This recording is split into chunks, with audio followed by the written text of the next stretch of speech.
So I know I'm looking at you guys, but I'm telling Joe the news. Okay. Guess what my mom's numbers are for her tumor markers? What?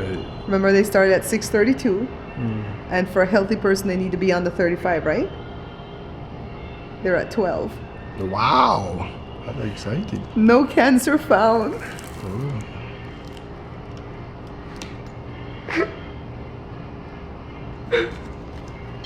So she good to go now?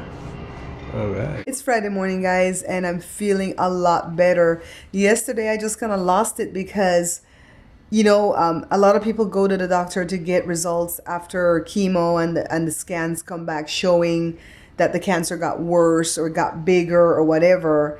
And even though I was in expectation of mom getting good news, it's kind of still in the back of your brain, if I'm to be honest and if I'm to be human. And so when she called me and she says, "It's good news," I just kind of lost it, and I turned on the camera. Joe dropped the remote.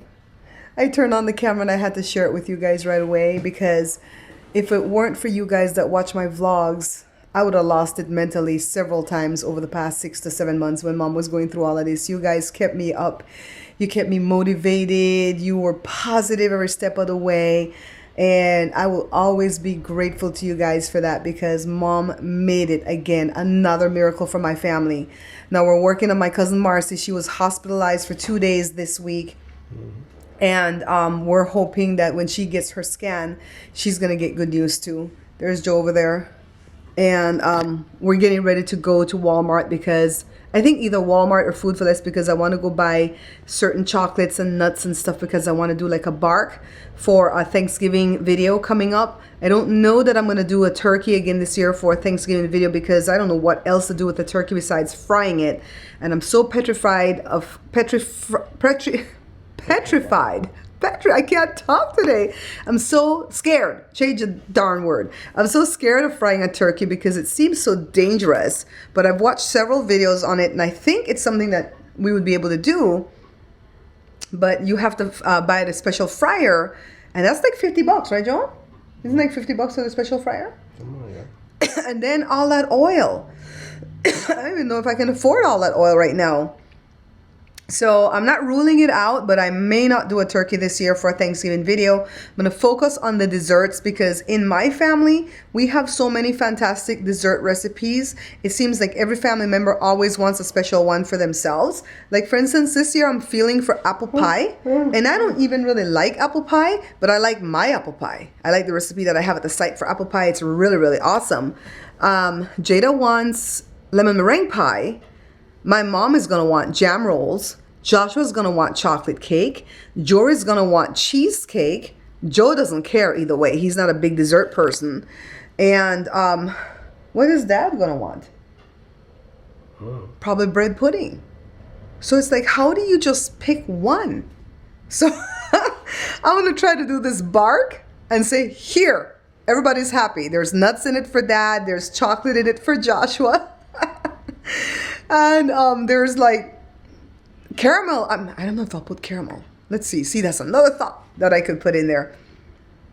Anyways, let me go get my ingredients. I'm wearing this hat because I had my hair in these buns to make it curly and wavy, but the wind's blowing like crazy. And so Jada says, put on a hat so it doesn't get your hair really super crazy, so she can style it when I get back. And we're going to tape 2 shows today. We have to, because we have stuff that's coming in next week that's going to keep us busy right through Thanksgiving, and I won't be able to have time to record these shows. So I'm going to head out the door now to just go buy my stuff. But before I leave, let me show you how much the wind's blowing. Let's see if you can see it through the window. Well, the bushes are not moving right now, but it's gusting. How much did they say the gusts were? Is it like 40 miles an hour? Yeah, it's, steady at about 15, 20 miles an hour, but the gusts are up to about 40. And I want to change this window, because this window is single pane, and sometimes when the gusts kind of blow the window in, I should say. Yeah, that fly has to die. You can see the glass kind of move in towards here. See, it's gusting right now. Let me open the door so you can hear it.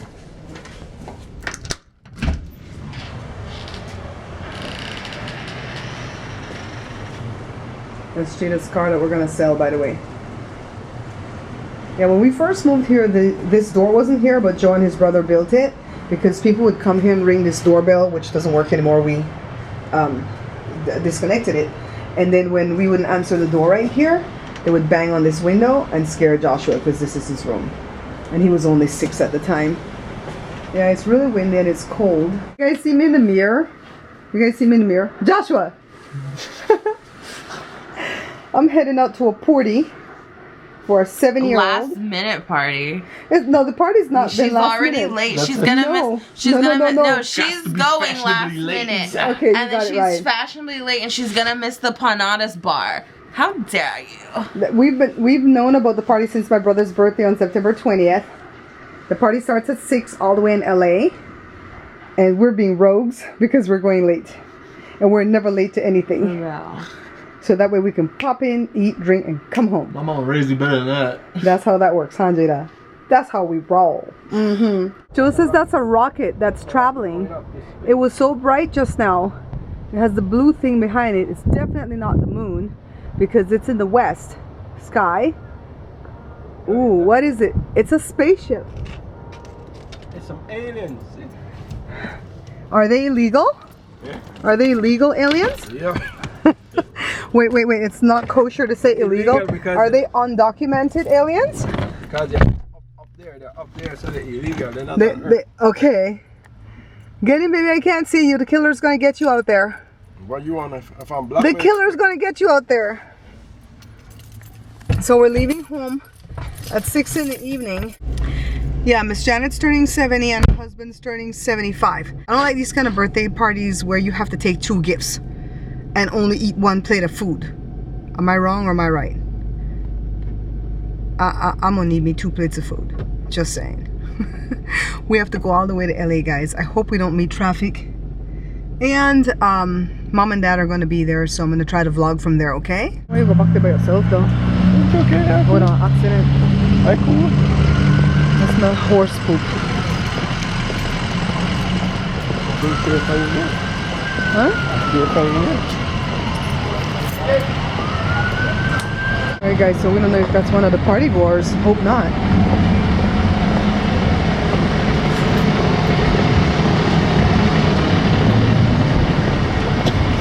Memorial Street to Park Pan, right Joe? Here comes news, here comes the news, here comes the press. Here comes the foreign press. Is it in here? God, that's gonna give me a damn seizure. Hey,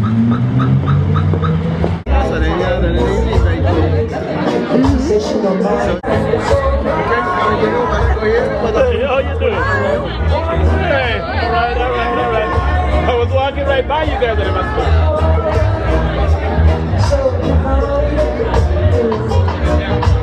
Where you come from, France? Cali Parade? You look dark.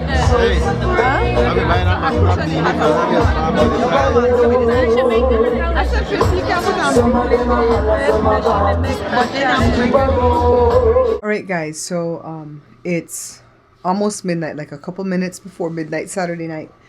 So we came home from the party and we're watching this pursuit, the end of this pursuit on TV. And I guess the guy was doing a whole bunch of mess. And they did smoke bombs and spike strips and a whole bunch of stuff. I guess he fired at the police, SWAT's there and all that stuff. And they're like, why is he not surrendering? And Joe's like over here like a broken record going, how is he gonna surrender when he's dead? You're gonna tell me SWAT's there and he's not dead? Mark my words, if you guys pay attention to this, every time SWAT shows up to something, the person ends up dead. This is my theory. SWAT trains all day long and they don't have nothing to do but train. So when they show up to something, they're going to use their training and they're going to kill. That's just my own little theory. So tonight when we were leaving, I tried to record that thing in the sky and we were kind of kidding that it's a rocket or something. But then I was just like teasing because I really thought it could have been a plane, you know, and having the smoke off of the tail and the smoke's blue, whatever. Then my sister said she saw it and it looked more like a circular thing in their neck of the woods. And the color of the thing out of the tail was like teal. So I don't know what that was. And then how about the one lady that was coming to the party and the people park their cars, and the people who park their cars are people we haven't seen in a while. They live in Vegas. They parked their car. Some car went careening and slammed into their car. Their car moved out of place and slammed the lady, I guess. I don't really know what was happening. But the lady was a party guest, and she got taken away on a backboard and went by ambulance. So my mom and dad's friends that came from Vegas for the party, their car is totaled. And they had to have it towed 30 miles away to where their daughter lives or whatever. And I guess they're going to get a ride home. So I'm glad to be home and safe in my bed, guys, because that was just like an exciting night, huh? See my baby right there? You give me them Clint Eastwood eyes. Like, that's the eye you gave me? Don't bother me when I'm in bed, okay? Don't bother you when you're in your bed? Huh? Well, you guys heard. Don't bother him when he's in his bed. Alright guys, so one more quick little gossip. I hope I don't have a milk mustache. Anyways, my dad has a niece, right? About 10 years ago, one of her daughters was getting married. So she called and she asked me if I could have Jada be in the wedding. Flower girl, whatever, bridesmaid, I don't know what it was. And so I told her that I was very honored for her to ask Jada, and Jada would have been excited to be in the wedding. But they lived all the way in LA, and we live 50 miles away. And I could already tell that it would be hard on Joe to drive back and forth for wedding rehearsals. And so she said, we're only going to have one rehearsal. And I said, oh, okay, well, when would that rehearsal be? And she says, the day before the wedding. That's as long as it's broad. As far as I'm concerned, we're still going to have to go over there the day before the wedding and then go back the next day for the wedding. They don't factor that we don't live in LA. That's a 50-mile drive each way. And so I told her again, you know what, thank you so much for asking, but we can't do it. You know, I believe in being honest. Well, she got PO'd. And she didn't invite me to the wedding. She invited my sister and she invited my parents. My sister went. My parents RSVP'd that they were going and then ended up not going. And so she got angry about that. She got angry at me, I guess, because, you know, I didn't want Jada to be in the wedding. And so now this is the first time I've seen her in like 8 or 10 years at this party tonight. And I smiled with her and I was going to get up and go over and say hi. Because I couldn't think that she'd be still holding animosity over that bullcrap, right? So I go over. Well, I didn't go over. I smiled with her and she just cut her eyes at me. And then Joe wasn't aware of what was going on. So he smiled with her and she cut her eyes at Joe.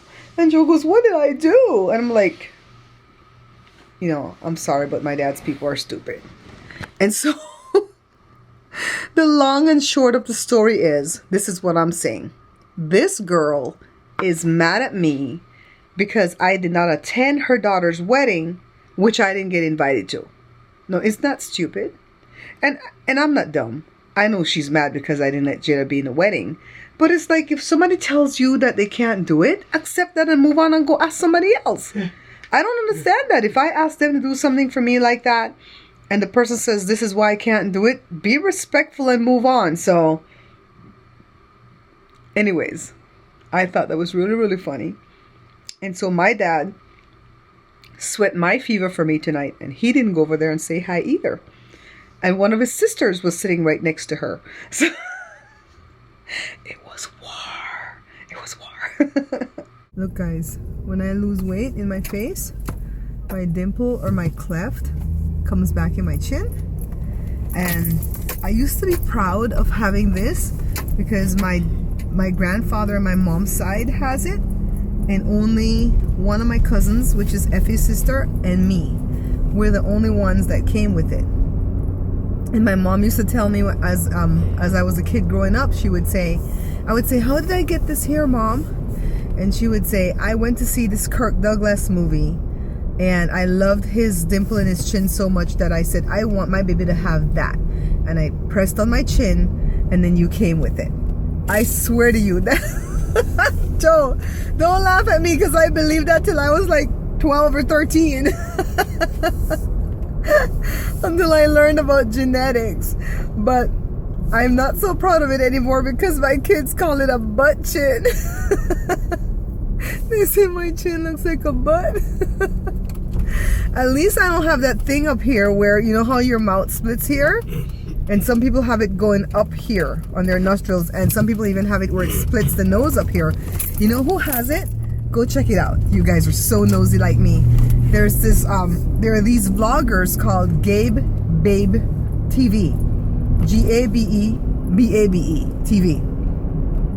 It's a black girl and a white dude, and the dude has that where this thing above your lip is so pronounced that it goes up this part of his nose and then it splits his nose right here. You guys go see it. I promise you're gonna be tempted. Go see it. I watch those vloggers every once in a while. I'd say every couple of months I'll go and watch maybe 2 episodes. The reason I don't watch it too, I like the peripheral people, like the girl's mom and the grandma and stuff. I like those people in the vlog so much.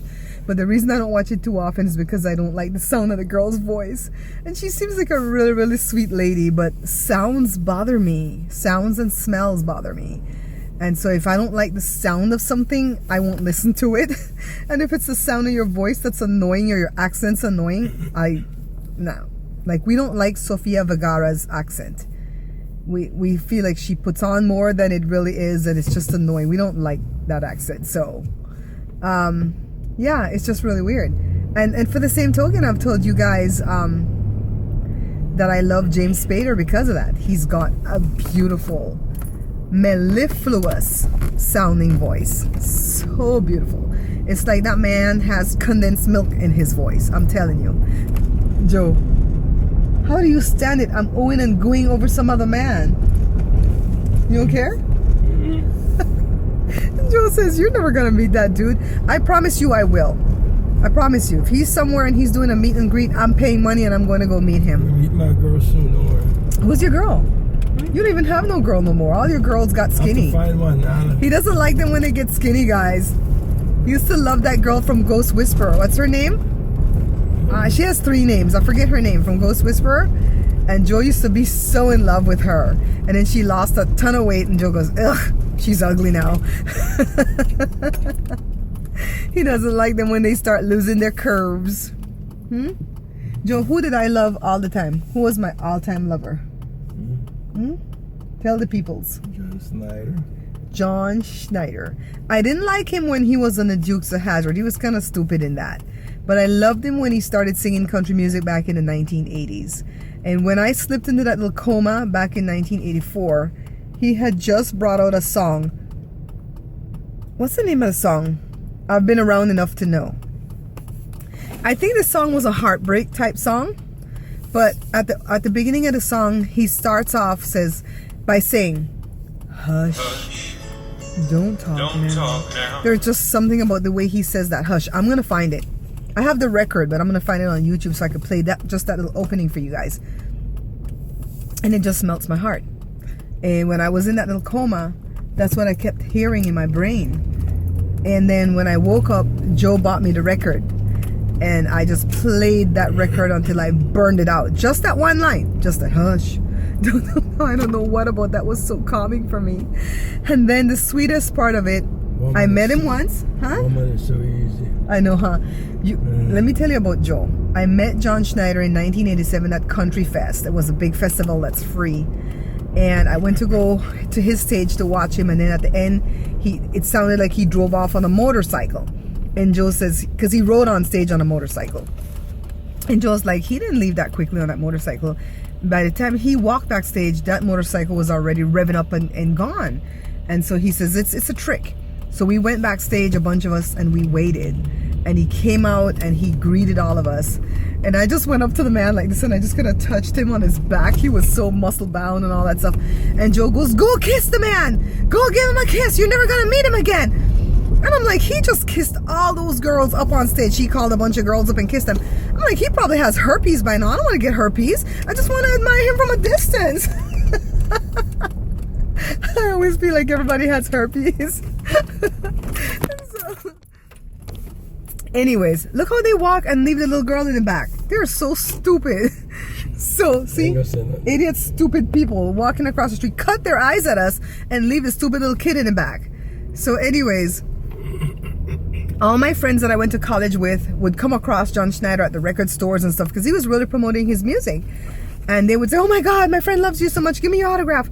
And he would always sign autographs over and over again for me. So I have tons of his autographs signed.